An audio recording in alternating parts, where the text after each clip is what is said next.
Welcome to Fabs. So last வீடியோவில் நான் சொல்லியிருந்தேன், நீங்கள் சப்ஸ்கிரைப் பண்ணிங்கன்னா நான் வாரம் உங்களுக்கு வீடியோ போடுறேன் அப்படின்னு சொல்லியிருந்தேன். என்னால் அதை மெயின்டைன் பண்ண முடியல.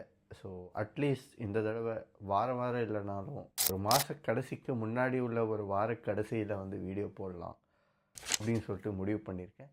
ஸோ இந்த வீடியோ எதை பற்றி பேச போகிறோம் அப்படின்னு பார்த்தீங்கன்னா, என்னோடய அந்த ஃபஸ்ட் வீடியோ போட்டதுக்கப்புறம் நிறைய பேர் நிறைய ரிவ்யூ கொடுத்துருந்தீங்க. ஸோ அந்த ரிவ்யூவெல்லாம் ஃபாலோ பண்ணி இந்த வீடியோவில் அதெல்லாமே சார்ட் அவுட் பண்ணலாம் அப்படின்னு சொல்லிட்டு நானும் யோசிச்சுட்டு இருக்கேன். ஸோ முதல்ல எதுன்னு பார்த்தீங்கன்னா, கேமரா குவாலிட்டி அண்டு லைட்டிங் கொஞ்சம் கிளியர் பண்ணுங்க அப்படின்ற மாதிரி ஒரு சில பேர் ரிவ்யூ எனக்கு பர்சனலாக சொல்லியிருந்தீங்க.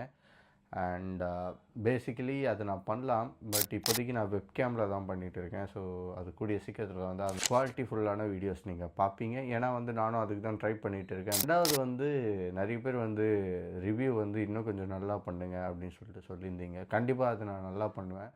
அண்ட் இந்த இடப்பட்ட டைமில் எந்த படமும் ரிவ்யூ பண்ணாததுக்கு காரணம் பட்ஜெட் இல்லை. ஸோ நெக்ஸ்ட்டு நிறைய பேர் லைக் நீங்கள் ஏன் ஒரு மாதிரி டல்லாகவே பேசுகிறீங்க, சிரிச்சுட்டு பேசலாம் அப்படி சொன்னீங்க. சிரிச்சா ரொம்ப சூப்பராக இருக்கும் நிறைய பேர் சொல்லுவாங்க. என் சிரிப்பு சூர்யா மாதிரி இருக்குன்னு நிறைய பேர் சொல்லியிருக்காங்க. சூர்யா மாதிரி சிரிப்பியா? அது போதுமே, அதை வச்சு நீ பாம்பே ஹீரோனே கரெக்ட் பண்ணலாமே. பட் நான் சிரித்தா எப்படி இருக்கும் அப்படின்னா இப்படி தான் இருக்கும். நான் சிரித்தா என்னோடய 2 கண்ணும் மூடிக்கும். அதனால் என்னோட ஒரு ஃப்ரெண்ட்ஸ் சர்க்கிளே ஒரு மாதிரி சிரித்தா கண்ணை திறந்துன்னு சிரிடா அப்படின்ற மாதிரிலாம் சேலஞ்ச் கொடுப்பாங்க. ஸோ அந்தளவுக்கு நான் ஒரு மாதிரி ஓகே.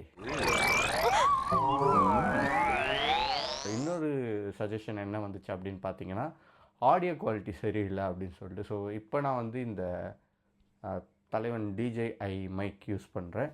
ஸோ இந்த மைக்கில் ஐ கெஸ் ஆடியோ குவாலிட்டி கொஞ்சம் நல்லாயிருக்கும்னு நினைக்கிறேன். ஸோ இனி வரும் காலங்களில் அந்த ஆடியோ அப்படின்ற ஒரு டிஃபெக்ட் உங்களுக்கு தெரியாது. ஸோ அதை நான் ப்ராப்பராக மெயின்டைன் பண்ணி உங்களுக்கு வீடியோ கண்டென்ட் போடுறேன். ஸோ இவ்வளோ நேரம் நான் பேசினது பொறுமையாக பார்த்துட்டு இருந்ததுக்கு ரொம்ப நன்றி. அண்ட் இதெல்லாமா ஒரு கண்டென்ட் அப்படின்னு சொல்லிட்டு போறியடா அப்படின்னு சொல்லிட்டு நீங்கள் நிறைய பேர் கேட்கலாம். இதை விட மோசமான கண்டென்ட் நிறைய பேர் போட்டிருக்காங்க. அதுக்கு இதுவும் ஒரு கண்டென்ட்டாக போடலாம், எந்த தப்பும் இல்லை சொல்லிட்டு உங்களிடமிருந்து விடைபெறுகிறேன். This is Fabian signing off from Fab's YouTube channel. So stay tuned for next video. Bye.